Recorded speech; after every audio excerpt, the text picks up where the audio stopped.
सरकार आर्मी में बहाल नहीं कर रही है, यह धर्मवीर बहाल करे। तो उसमें फिर जात पूछने का क्या मतलब? अब अब्दुल हमीद को हम शहीद होने का मौका नहीं देंगे।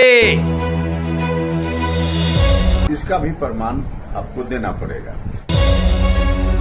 खिलवाड़ कर रहे हैं, इस पर एक स्पष्टीकरण आना चाहिए। बेइज्जत कर रहे हैं, धर्मवीर बना रहे हैं। जब इसका सदुपयोग है ही नहीं, ये तो संभव है कि इसका दुरुपयोग हो जाए बाद में। तो खबरदार राजनाथ सिंह। क्रांतिवीर के नाम पर पहले जम के आगजनी तोड़फोड़ वगैरह हुई, आपने देखा सुना, हर किसी ने देखा। लेकिन अब इसी क्रांतिवीर पर अब राजनीतिक सियासत तेज हो गई। अग्निपथ को लेकर उच्च छात्रों का बवाल भले ही थम गया हो, आग के हवाले किए गए रेलवे स्टेशन और ट्रेन पुनः अपनी रोजमर्रा की स्थिति में आ गए हों, लेकिन अग्निपथ बहाली में जाति और धर्म को लेकर अब सियासी गर्माहट बढ़ने लगी है। इस विरोध के स्वर सबसे पहले बिहार सरकार के ही खेमे से जदयू संसदीय बोर्ड के राष्ट्रीय अध्यक्ष उपेंद्र कुशवाहा ने उठाए।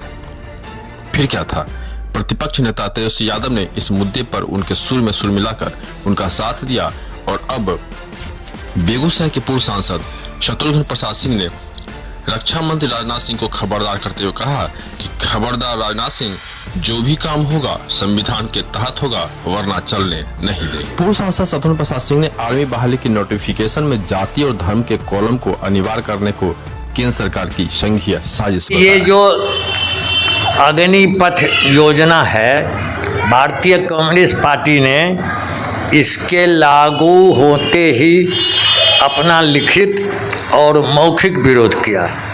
और हमारे यहाँ जो दो विधायक हैं, कॉमरेड रामरतन सिंह और कॉमरेड सूर्यकांत पासवान, विधानमंडल में इन्होंने इनका विरोध किया और विधानमंडल से राजभवन तक पैदल मार्च करके भी अपना विरोध प्रदर्शन किया।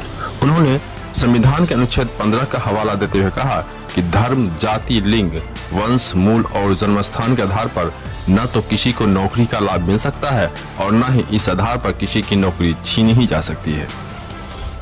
उन्होंने कहा कि जाति और धर्म के आधार पर आप किसी के साथ भेदभाव नहीं कर सकते, यह नागरिक का मौलिक अधिकार है। भारत के संविधान के अनुच्छेद 15 में धर्म, जाति, लिंग, इसके आधार पर, वंश, मूल स्थान के आधार पर आप किसी को अलग से आरक्षण के सिवा, तो अलग बात है कि सरकार का आरक्षण का जो है पहले से निर्धारित मानक वो रहेगा, लेकिन धर्म के आधार पर नौकरी आप किसी को नहीं दे सकते हैं, नहीं ले सकते हैं। वंश के आधार पर, जात के आधार पर भेदभाव नहीं करेंगे, यह नागरिक का मौलिक अधिकार है।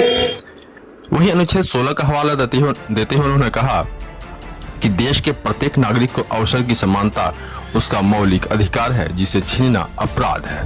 अनुच्छेद 16 कहता है कि अवसर की समानता रहेगी, देश के प्रत्येक नागरिक को अवसर की समानता भी उसका मौलिक अधिकार है, इसे छीनना अपराध है। बेगूसराय के पूर्व सांसद शत्रुघ्न प्रसाद सिंह ने एयरफोर्स और नेवी का विज्ञापन दिखाते हुए कहा कि इन विज्ञापनों में धर्म, जाति, लिंग, वंश, मूल और जन्मस्थान का कहीं कोई स्थान नहीं दिया गया है। लेकिन वहीं दूसरी ओर अग्निपथ पर जाने के लिए उन्हें जाति और धर्म के कॉलम से गुजरना अनिवार्य कर दिया गया है, जो सरासर गलत है। उन्होंने सरकार पर आरोप लगाते हुए कहा कि सरकार अग्निवीर नहीं बल्कि धर्मवीर बहाल करना चाहती है। यह सर्कुलर है भारतीय वायुसेना, इसमें कहीं भी धर्म, जात, मूल स्थान, लिंग, कहीं भी इसकी मांग पूरे परफॉर्मा में नहीं है। फिर दूसरा सर्कुलर है, ये है नेवी का, ये इंडियन नेवी का सर्कुलर है हमारे हाथ में। इसमें भी कहीं धर्म, मूल, वंश, जात, लिंग की कोई मांग नहीं की गई है, तमाम प्रत्याशी जो आर्मी में जा रहे हैं, यानी अग्निपीठ पथ पर जो जाएंगे और जो अग्निवीर कहलाएंगे, उनको धर्म का प्रमाण पत्र देना होगा, जात का प्रमाण पत्र देना होगा।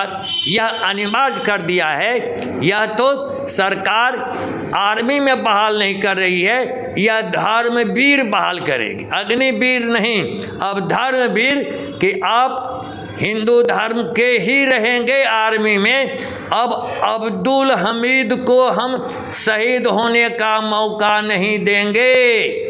इस तरह से संविधान विरोधी और देश तोड़ने वाली नीति है, अराजकता फैलाने वाली नीति है। आप तुरंत इस सर्कुलर को विड्रॉ कीजिए और जो वायुसेना में है, जो ये जल सेना में सर्कुलर है, जहां धर्म की मांग नहीं है, जात की मांग नहीं है, उसी आधार पर आर्मी में 4 साल के लिए कर रहे हैं। यह भी नौजवानों के भाग्य भविष्य के साथ खिलवाड़ कर रहे हैं। सेवानिवृत्ति आज तक दुनिया में कहीं 4 साल में नहीं हुई। ये अग्निवीर को आप बेइज्जत कर रहे हैं, धर्मवीर बना रहे हैं। और हमारा तो सीधा आरोप है कि आपके यहाँ जो राष्ट्रीय स्वयंसेवक संघ की नीति चल रही है, उनका जो हुक्मनामा नागपुर से आता है, उसी के आधार पर यह नागपुर का संदेश लागू कर रहे हैं।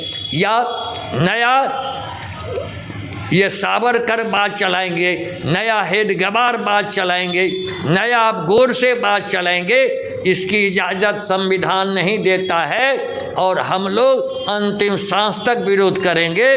जो पुराना सर्कुलर है, जो पेंशन देने वाला रोजगार है, पूरा वेतनमान देने वाला रोजगार है, वही रोजगार चाहिए।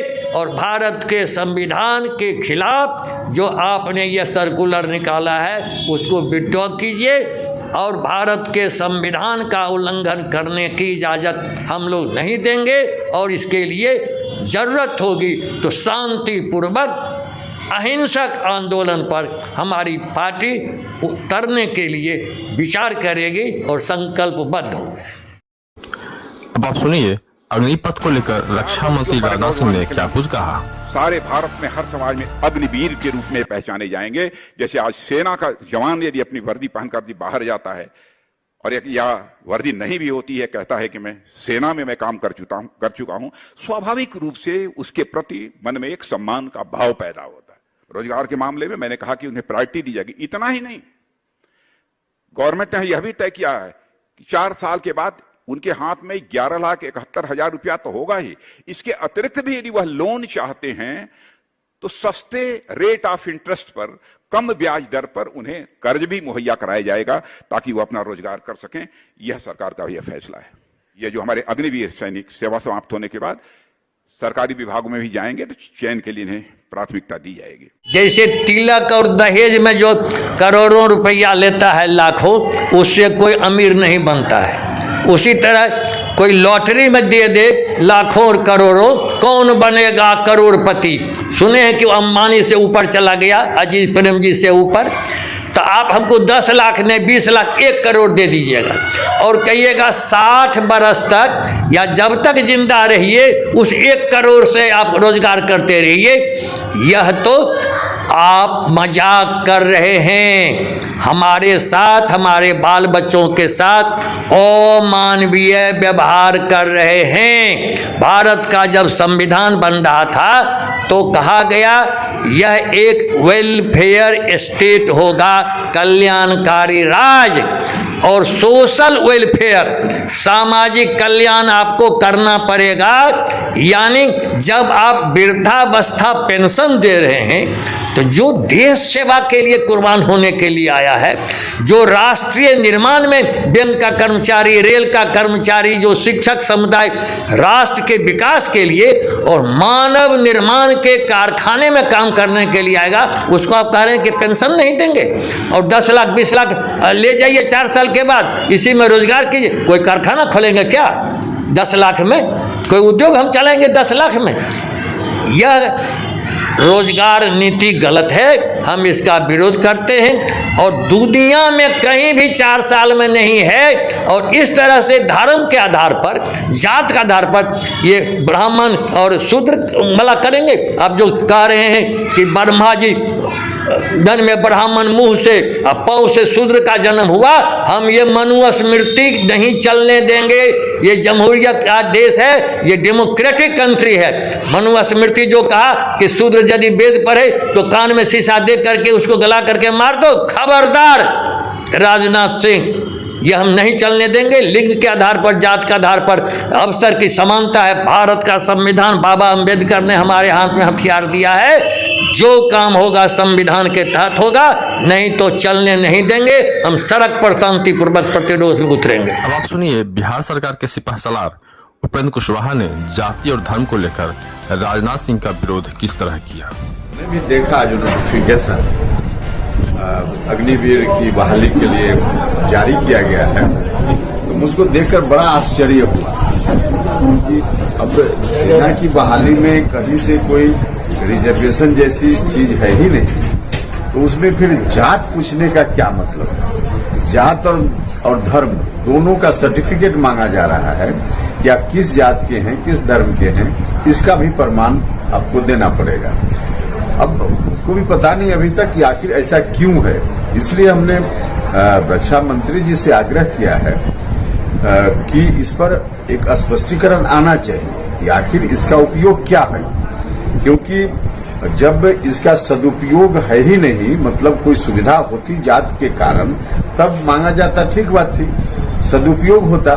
सदुपयोग नहीं है तो संभव है कि इसका दुरुपयोग हो जाए बाद में। लोग आशंका व्यक्त कर रहे हैं, हम अपनी ओर से अभी कोई आरोप नहीं लगा रहे हैं। अभी तो हम समझ ही नहीं पा रहे हैं कि किस कारण से जात लोग पूछ रहे हैं। तो एक स्पष्टीकरण यदि आ जाता कि अमुक कारण से जात पूछा जा रहा है, तो इस तरह की बात दूर हो जाती। अदरवाइज जो लोग शंका करने वाले तो करेंगे ही, स्वाभाविक रूप से शंका की गुंजाइश बनती है। हम तो अभी इंतजार कर रहे हैं कि क्या उस पर स्पष्टीकरण अगर आता है तो क्या आता है।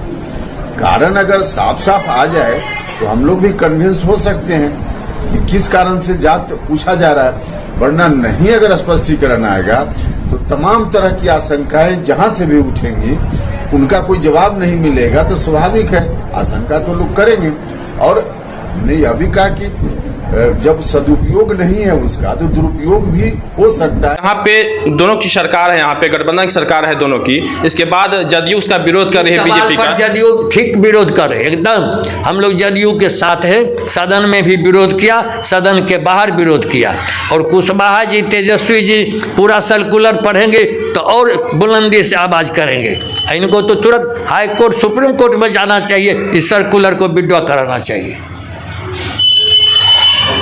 साफ तौर पे कहा जा सकता है कि जिस तरह लगातार शुरुआती समय में अग्निपथ का विरोध हुआ, अब सियासत इसको लेकर काफ़ी गर्म हो गई है। अब देखना होगा कि जिस तरह से सरकार अड़ी हुई है कि अग्निपथ को लागू करना ही होगा, और जिस तरह से विरोध लगातार शुरू हो चुका है, ऐसे में अब देखना होगा कि अग्निपथ का अंजाम क्या होगा। बेगूसराय से पर जशन के लिए कृष्ण बल्लभ नारायण।